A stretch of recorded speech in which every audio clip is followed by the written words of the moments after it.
The drums echoed through the valley long before the cowboy saw the fires. Cole Mercer had been tracking his stray mare across the canyons when he stumbled upon the sound, deep, steady, ancient. The rhythm carried on the wind like a heartbeat that belonged to the land itself. He reined in his horse on a ridge and looked down. Below, in the clearing by the river, torches formed a wide circle, and men painted in red and black danced with spears under the rising moon. It was an Apache gathering, the kind he hadn't seen since his Army Scout days. He should have turned away. Instead, he stayed. Something in the sound pulled him closer.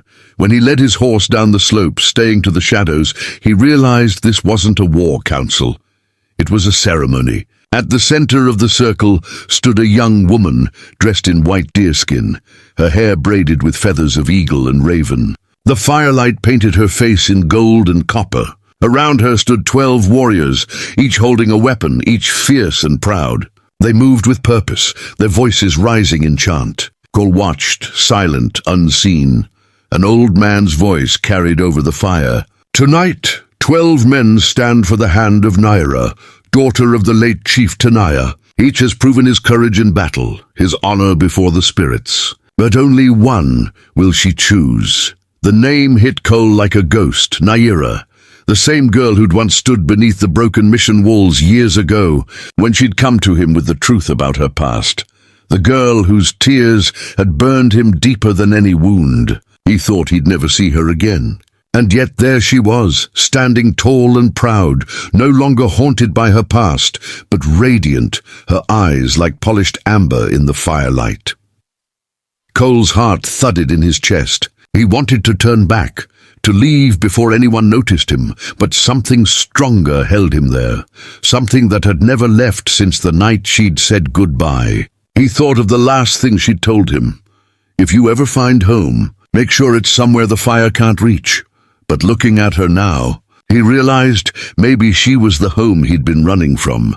The first warrior stepped forward, tall, painted with white ash, a necklace of claws around his throat. He spoke in Apache, voice proud, sharp as the edge of a blade.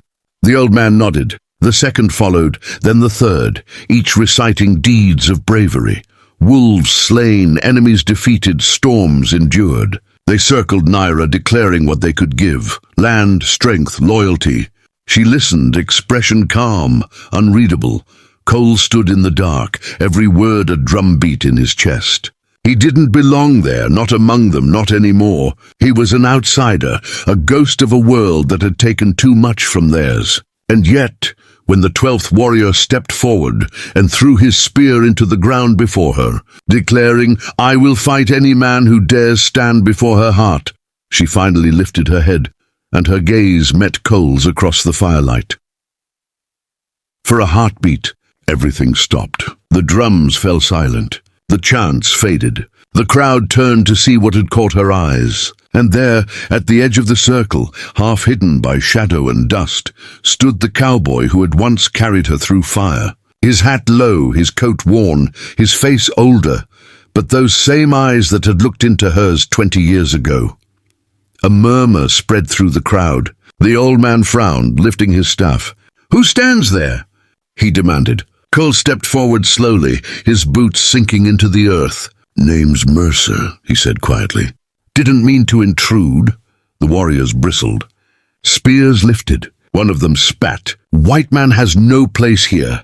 But Naira raised her hand, stopping them. Her voice was calm but firm. "He saved my life once. His place is where I say it is." Cole's throat felt tight. "Didn't know I was walking into something sacred," he said. "Didn't know you were—" He couldn't finish the sentence. Naira smiled faintly, but her eyes were soft with something deeper. "A woman who must choose," she said. "And I have." The old man blinked. "The warriors have all spoken, child. You must name the one worthy of your hand." Naira turned slowly, looking at each of the 12 men who stood before her. Their chests rose and fell with pride, sweat glinting on their skin, hearts pounding for her answer. She took a deep breath, her fingers brushing the turquoise beads at her throat. Then slowly she raised her hand and pointed across the circle, not at any of the 12 warriors, but at the cowboy standing alone in the shadows. A gasp rippled through the gathered tribe. Cole froze, his hat still low, dust swirling around his boots. The old man's staff struck the ground. "No," he said sharply. "He is not one of us." Naira's voice rose, steady as the wind. "He is not one of you," she said. "But he is the one who gave me life when no one else would. Courage is not born of blood. It is born of heart." The warriors shifted, anger and confusion in their eyes, but none spoke. The drums began again, slower now, heavier. Cole took a step forward, his voice low but certain. "I ain't here to take nothing from anyone. If her choice means I die for it, so be it. But don't tell her she's wrong for choosing her own truth." The air trembled with tension. The old man stared long at Cole, then at Naira. Finally he said, "At dawn the spirits will decide. If the white man stands before her and lives, her choice will stand. If not," his gaze turned dark, "the fire will take him." The circle of warriors parted. Naira's eyes met Cole's again, full of fear, faith, and something that felt like destiny. And as the drums thundered back to life, Cole realized that some battles weren't fought with guns or blades. They were fought with hearts that refused to run. The night grew colder, though the fire in the center of the Apache circle burned hotter than ever. Sparks rose like angry stars, drifting into the canyon wind. Cole stood on one side of the clearing, his hat shadowing his eyes, boots planted deep in the red dust. Across from him 12 warriors waited, silent as stone. Behind them, Naira stood still, her breath shallow, hands pressed together as if in prayer. The old man raised his staff. "Before the dawn touches the cliffs," he said, "the spirits must see what kind of heart stands before them. 12 challenges, 12 trials. If he survives, her word becomes law. If not," his gaze drifted to the fire, "he will return to the dust from which he came." Cole gave a single nod. He'd fought in wars, crossed deserts, buried friends in the dirt. But this was different. He wasn't fighting for pride. He was fighting for something he'd buried long ago. The one woman who had ever looked at him and seen more than the scars. The first warrior stepped forward. Tall, scarred, holding a knife carved from obsidian, he spoke a few words in Apache, then drew the blade across his palm and let his blood drip into the fire. The flames hissed. "Show your courage," the old man said. "Pain does not frighten the living spirit." Cole didn't flinch. He took the knife, dragged it across his own palm, the sting sharp, clean. His blood mixed with the warriors in the flames, and the people murmured. The first test had begun. The second warrior brought forth a bow. He placed an apple atop a log 20 paces away. "Strike true," he said, "or miss and shame the spirits." Cole took the bow. His fingers were stiff, the wood strange to his hand. But when he drew, he could feel the silence of 100 eyes upon him. He breathed once, slow, steady, and let the arrow fly. It split the apple clean in two. A low hum spread through the circle. The second test passed. The third followed, a trial of strength. A great warrior stepped forward, arms thick as tree trunks, and threw down a heavy stone. "Lift it. Hold it till the fire dies," he said. Cole grunted, bent low, and raised the stone to his chest. His arms trembled, veins standing out like roots. The minutes dragged on. Sweat rolled down his face, his vision blurred, but he held. And when the old man finally called time, Cole dropped to his knees, the crowd erupting in disbelief.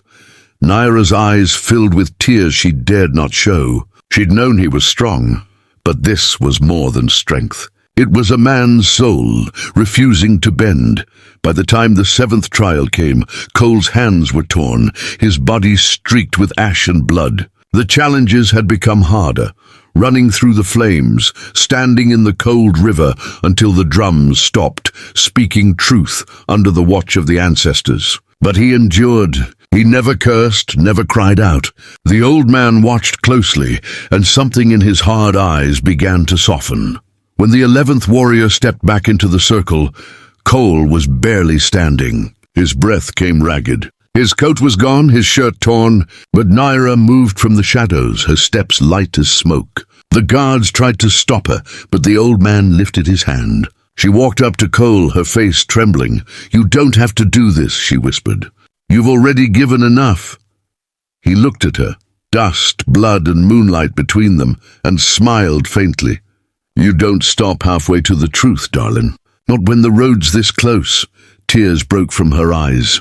"They'll kill you, Cole." He touched her cheek, his hand shaking. "Then at least I'll go knowing I didn't walk away." The 12th warrior stepped. Then Cole rose, slowly, painfully. His knees shook, his chest heaved. The warrior came again, but this time Cole caught his wrist mid-swing and threw him into the dust. Silence fell. Cole staggered forward, pulled the knife from his own shoulder, and dropped it into the fire. The old man writhed.